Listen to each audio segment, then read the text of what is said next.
Welcome everyone to Whimsy Woven Stories. Here, we explore gripping tales of real-life twists. Join our storytelling community. I grew up in a neighborhood where privacy was practically non-existent. Everyone knew each other's business, whether it was someone buying a new car or bombing a test. We didn't live in the projects, but we definitely weren't on the wealthy side of town either. I have two siblings, Aiden, who's 18, and Kylie, 15. From a young age, I was always labeled the responsible one, or as my parents put it, the man of the house. Supposedly, this title was meant to make me feel important, like being the oldest came with honor and purpose. I was expected to set an example, solve problems, and carry the weight of every obligation. For years, I followed their lead without question, believing that being the eldest meant being the backbone of the family. I thought if I did everything right, if I held it all together, maybe my dad would notice me, appreciate me, or even step up and take responsibility himself. It started small. When I was a kid, I helped Aiden with his homework, watched Kylie while mom went shopping, and handled little repairs around the house. But by the time I hit my teens, my role had ballooned. I became the default handyman, mowing the lawn, unclogging toilets, hauling furniture, assembling anything that came in a box, jump-starting dead car batteries, and even patching up the roof. If it required strength or tools, it somehow became my job. My father? He was physically there but emotionally checked out. He'd barely say a word when he got home, just sink into the couch in front of the TV until he dozed off. On weekends, he'd vanish for hours, only to return acting anxious and distant. I didn't get it back then, but something was clearly off. The weight on me wasn't just physical, it was financial too. At 18, each of us was expected to pay $350 a month in rent. Aiden, now 18, has to do the same, and Kylie will once she's of age. Mom's reasoning was simple: you're adults now. You need to contribute. On paper it sounded fair. But in reality, I was the only one carrying the full load around the house. Aiden goes to community college and works part-time at GameStop, yet he always seems to dodge any household chores. Kylie, still in high school, always had an excuse. Whether it was homework or cheerleading practice, she claimed she didn't have time to even learn how to use a lawnmower. Meanwhile, I was working over 50 hours a week at the warehouse, coming home with a sore back, only to be expected to unclog the sink after Kylie blocked it washing off her makeup. Anytime I tried to call out the imbalance, it would spiral into a pointless argument. "Your father works hard," Mom would insist.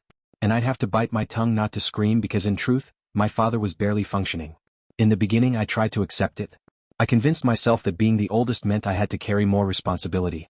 But that only made sense if everyone was pulling their weight, and they weren't. Sure, Aiden and Kylie paid rent like I did, but when it came to chores or upkeep, they were nowhere to be found. Our house didn't feel like a home. It felt like a rundown motel where I was the unpaid maintenance guy. Aiden spent his time glued to Call of Duty or running DoorDash shifts, never lifting a finger to clean up after himself. Kylie would rather post selfies on Instagram or hang out with friends than pick up her own mess. And if I dared try to go out on a Friday night, I'd get a call from Mom before I even made it to the car. The garage door's acting up. Fix it before you leave. The lack of support became suffocating. For years, I kept my mouth shut, always the people pleaser, silently hoping things would improve as we all got older. But they didn't. If anything, it got worse. I wasn't just the big brother, I was the stand-in parent in a family that technically already had one. I honestly can't remember the last time I hung out with friends without getting a text about something broken at home. Or the last time I went on a date without having to cancel because of some emergency that only I could apparently fix. By the time I turned 16, I felt like I was 40, and I was exhausted. The breaking point came one night after a brutal 12-hour shift at the warehouse. We were understaffed, management trying to cut corners, so I ended up doing the work of 3 people. My back felt like it was on fire from hauling pallets all day. My hands were torn up and I was so out of it I nearly fell asleep at the wheel driving home. That scared the hell out of me. All I wanted when I got back was a hot shower, a bite to eat, and maybe a few hours of rest before doing it all over again. But when I pulled into the driveway, I saw Dad's car was gone. Typical for a Thursday night. He often vanished until the early morning hours, coming home jittery and on edge. Mom's car was in the garage, meaning she was probably home between shifts at the supermarket. I walked inside and was greeted by total chaos. The kitchen floor was flooded with foul-smelling water. Sticky residue clung to the tiles, and the trash bin was overflowing with pizza boxes and empty energy drink cans, obviously leftovers from Aiden and his friends. The living room looked like a war zone. Blankets tossed everywhere, chip bags on the couch, Xbox controllers scattered across the floor. From the basement, I could hear Aiden and his crew laughing, still playing Warzone. Judging by the mess, they'd probably been down there all day. Sadly, none of this surprised me. Our house always looked like this. Mom's shifts at the store drained her, and she barely had the energy to function when she was home. And Dad, well, he was never really around in the ways that counted. Normally, I just sigh and get to work. No arguments, no protests, because it always felt like fighting was pointless. I'd gather the trash, unclog the sink, mop up the floor, and no one ever said thank you. No one even noticed. It was just expected. Blake will clean it up like always. But that night was different. I had pushed myself beyond my limit and my body was giving up on me. My head pounded, my limbs were heavy, and I had nothing left to give. I took a slow step toward my bedroom, my one sanctuary, the only space I kept clean and under control. But before I could even close the door behind me, I heard Mom calling from the kitchen. She must have just gotten home. Blake, the sink's clogged again. Can you fix it before dinner? At that exact moment, Aiden's voice echoed up from the basement. The internet keeps cutting out down here. I almost laughed. The absurdity of it all hit me like a slap.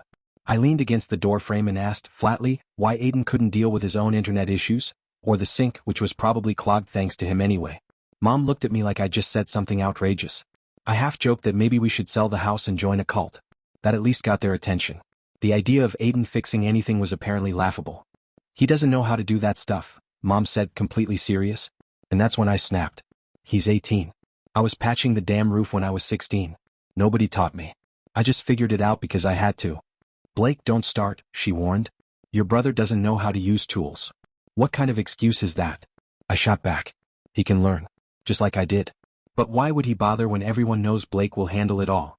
They started whispering like I was the crazy one for getting upset. But I felt my blood pressure spike. I just worked a 12-hour shift moving boxes, I said, barely keeping my voice steady. My entire body hurts. And now you want me to fix the sink and the Wi-Fi while Aiden lounges in the basement with his friends. Mom gave me that look. The one she saves for when she thinks I'm just being difficult. Why can't you just do it without complaining? She asked. You've always been the strong one. Tough. I echoed, my voice sharp. Blake the oldest. Blake the fixer. Blake the responsible one. It's always just one more thing, right? The frustration finally boiled over. I slammed my hand against the wall hard enough to leave a mark. It's never just one thing. It's everything. The sink. The internet. The lawn. The car. The roof. The toilet. Why is it always on me? We all pay $350 in rent, I added through clenched teeth, but I'm the only one paying in labor too. I'm the only one keeping this house running, I shouted. The basement fell silent. Aiden and his friends had likely paused their game to eavesdrop. Where's Dad? Why isn't he fixing the sink? I asked, already knowing the answer. Even when he's home, he's never really present. My mom's face turned pale. Don't talk about your father like that. He works hard. I let out a dry, bitter laugh. Come on, Mom. I'm not blind. I see the mood swings, the disappearances. Half the time he's barely functioning. You really think I don't know who he turns to for comfort? I know. Blake, stop right there, she tried, but I cut her off. I'm 22. I've been doing Dad's job since I was 15. I pay the same rent as Aiden, yet I handle all the repairs. I haven't had a weekend to myself in years because something always breaks and apparently only I can fix it. I'm tired of being the family janitor. I pulled out my wallet and threw a stack of bills onto the counter. My rent for the month. From now on, I'm not lifting a finger unless everyone starts pulling their weight. Aiden and Kylie need to step up and Dad needs to get real help. No more excuses from you either, Mom. If things don't change, I'm gone. For good. She looked at me like I'd just grown a second head. What do you mean by that? I mean, I'm done being the free handyman and emotional crutch. You don't need me, you just need what I do for you. The words hit harder than I expected. Before I could say anything else, I slammed my bedroom door so hard it jammed shut. I could hear her downstairs, probably instructing Aiden to be nice to Blake, until I cooled off. Classic. Ignore the issue, smooth things over later. I lay in bed staring at the water stain on my ceiling, the same one I'd patched twice that kept coming back. A constant reminder that this house needed more than I could give. As I replayed the fight, part of me felt broken, like I was the villain for wanting rest, for wanting something for myself. But another part, louder now, told me this wasn't normal. Being the oldest shouldn't mean carrying everyone's burden. When Derek, one of the few friends I still had from high school, texted, "Dude, hitting that new bar downtown tomorrow. You in?" I almost typed my usual excuse, "Can't. Got stuff at home." But I paused. What would actually happen if I wasn't here for one night? Would the house collapse? Would they fall apart? I typed back, "Yeah, I'm in."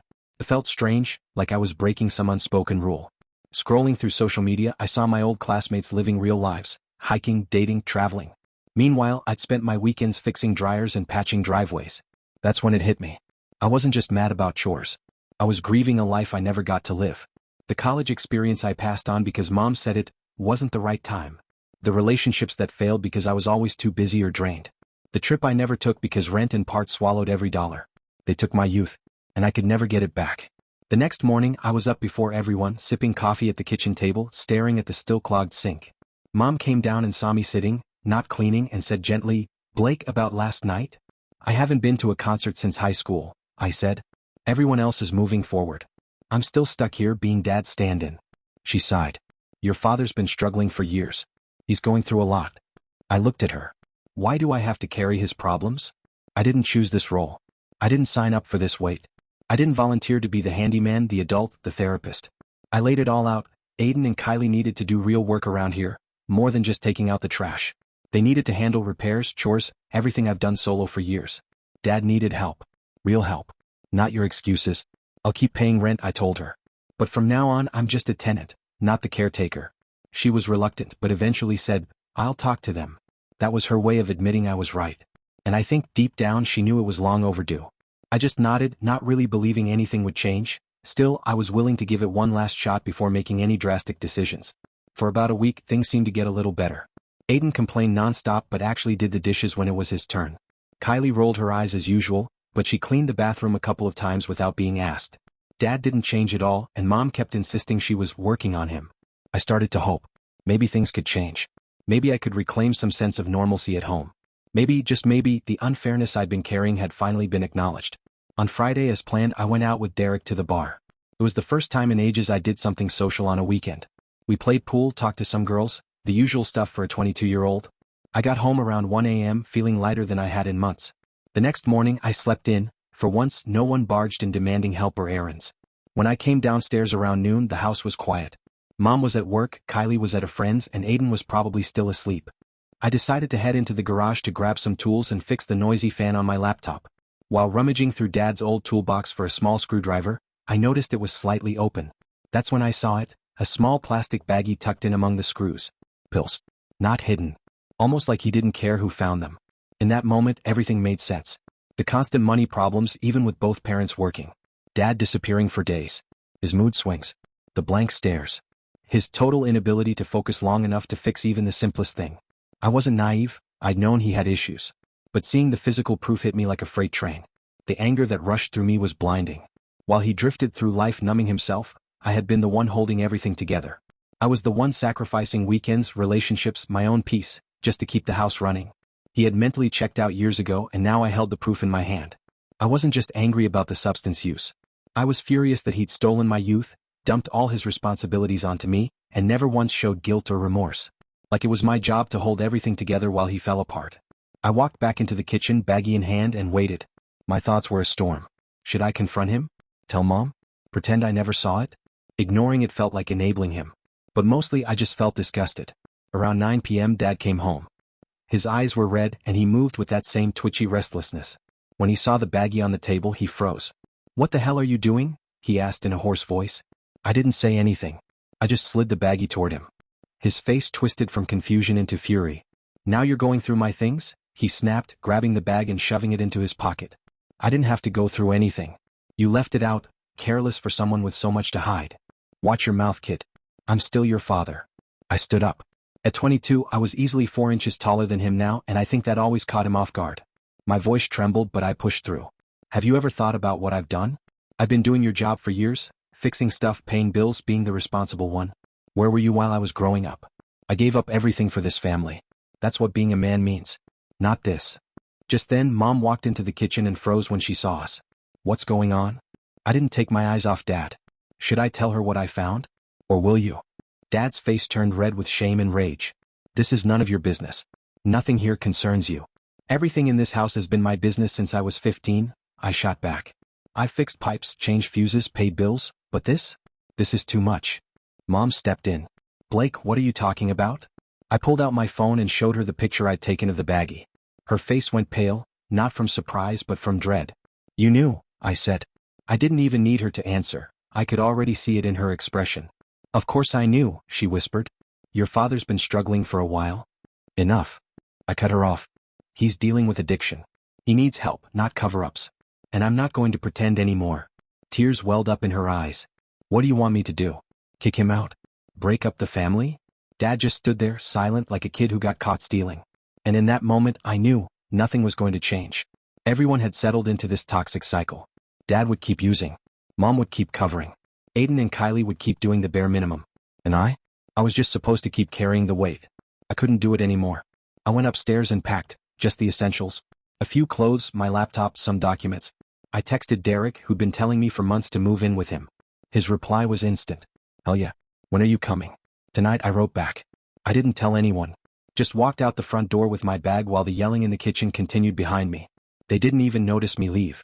I drove to Derek's place, a decent 2-bedroom apartment above a Mexican restaurant on the other side of town. The scent of tacos in the air was oddly comforting, way better than the constant stench of dysfunction back home. Are you seriously moving in? Derek asked as he helped me carry boxes upstairs. I just need somewhere to figure things out, I replied. He showed me the spare room. My phone kept ringing nonstop, but I turned it off, for the first time in years. That night, I slept better than I had in a long time. And when I woke up the next morning, there were no demands. No yelling. No clogged toilets. No Wi-Fi issues. No chaos. Just silence. And the strange, unfamiliar feeling of peace. There was nothing but silence. Around noon, I finally turned my phone back on, a mistake in hindsight. I was met with 37 missed calls and over 50 messages, mostly from Mom, some from Aiden and Kylie, and even a couple from Dad. As I scrolled through them, I watched the tone shift. Confusion turned to anger, and anger spiraled into panic. Highlights included, Blake, where are you? Mom, please come back. We need to talk. Aiden, the water heater is making that noise again. When are you coming back? Aiden, what the heck is going on? Get back here now. Every message was either a demand or a plea, not one asked if I was safe or okay. The final call from Dad came in with a condescending tone. This is immature. Come back now. Come home. In that moment, it became painfully clear. Despite all the promises and words, nothing had really changed. Leaving was the only option left. I couldn't keep being the backbone for a family that refused to stand on its own. I didn't reply. I wasn't ready to face them. Instead, I spent the day helping Derek fix up his spare room, my new space. We hit Walmart for some cheap furniture, set things up, ordered pizza, and just existed. It was surprisingly nice. No constant glancing at my phone, no guilt-driven chores, no passive-aggressive tension. Just simple, normal peace, something that felt completely foreign. By the third day, Mom's messages turned desperate. The calls didn't stop. Eventually, I answered one, just to end the noise. Blake, thank God. Where are you? When are you coming home? I took a deep breath. Right now? I'm not planning to. She hesitated, then said, Blake, please? Everything's falling apart. The faucet is leaking. The yard's a disaster. And your father, he's not? Not my responsibility, I cut in. Not the leak. Not the yard. None of it. I spent years covering for him because he refused to step up. I'm done. But your father loves you, she whispered, her voice trembling. He's just going through a hard time. And what about my hard time? I shot back. Did anyone care when I put my life on pause to hold this family together? When I fixed what broke, paid rent, handled every little thing? Or did everyone just assume I'd do it because I'm the oldest? The silence that followed said everything. You don't need me, Mom, I continued. You need a handyman and some extra cash. She started sobbing. Her tears had always been my weak spot. The guilt used to crush me. But I knew now, if I wanted a life of my own, I had to draw the line. I love you. But I can't be the one holding everything together anymore. Dad needs professional help. Aiden and Kylie need to grow up. And you? You need to stop enabling them. Her voice cracked. Are you abandoning your family? No, I said bluntly. I'm saving myself. I hung up. I felt free, and also completely alone. It was both liberation and loss. The next day, while everyone was out, Dad at work, Mom shopping, Aiden at his job, Kylie at school, I quietly went back to the house. I packed the rest of my things, left my key on the counter, and wrote a note. I'm staying at Derek's. I've paid my rent through the end of the month. After that, you're on your own. It was the end of a cycle. I wasn't going to be the family fixer anymore. I wasn't their stand-in dad. A week later, coming off my shift at the warehouse, I saw something surreal. The entire family waiting in the parking lot of Derek's building. Like some strange intervention had been staged. I froze.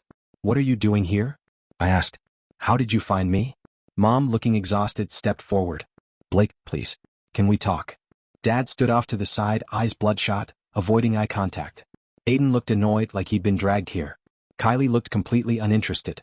There's nothing to talk about, I said, trying to walk past them. Then Dad grabbed my arm. Enough. It's time for you to come home. Let go of me, I snapped, pulling away. This is my home now. Mom pleaded, everything's falling apart without you. The garbage disposal's broken. The yard is a mess. Aiden's car won't start. Then call a plumber. Hire a landscaper. Take the car to a mechanic. That's what normal people do, I said, exasperated. You don't force your oldest son to be the family's handyman. Aiden muttered, Stop being such a pain. You know Dad can't do that stuff. I don't know how either. Do you think I was born knowing how to fix things? I shot back. There's YouTube. Google. You learn. I had to. Turning to Dad, I challenged him. You want me back? Then start with this. Get help. Be a father. Don't vanish and leave everything on my shoulders. I'm going through things you don't understand, he replied bitterly. No. I don't understand because instead of being honest and getting help, you disconnected. And I had to clean up the mess. Mom was in tears again. Please don't do this. We're a family. I laughed coldly. A family supports one another. Shares responsibility. What you've got is 3 people relying on the 4th like a free live-in assistant. Kylie rolled her eyes. God, you're so dramatic. It's not like you donated a kidney. You asked me to give up my life, I said. When did any of you ever ask what I wanted? Mom tried again. We love you. We miss you. No, I said. You miss what I did for you. There's a difference. Looking at each of them, I said clearly, I'm done being your substitute dad. I'm done putting my life on hold. Dad stepped forward. So that's it? You're leaving the family? I'm leaving being used. And when you finally get help, when Aiden and Kylie start contributing, when you all realize I'm a person too, then maybe we can talk. Until then, this is over. I turned and walked toward the entrance. Mom cried out, You can't? I just did, I said, not turning back. Goodbye. I shut the door behind me, heart pounding. I expected guilt to flood me, but for the first time it didn't come. That crushing inner voice had gone silent. What replaced it? Freedom. For the first time in my life, my time, and my future belonged to me. I walked into my new apartment, shut the door behind me, and exhaled. I'm 22 years old, and finally I can start living on my own terms. Edit 1. It's been 3 weeks since the confrontation.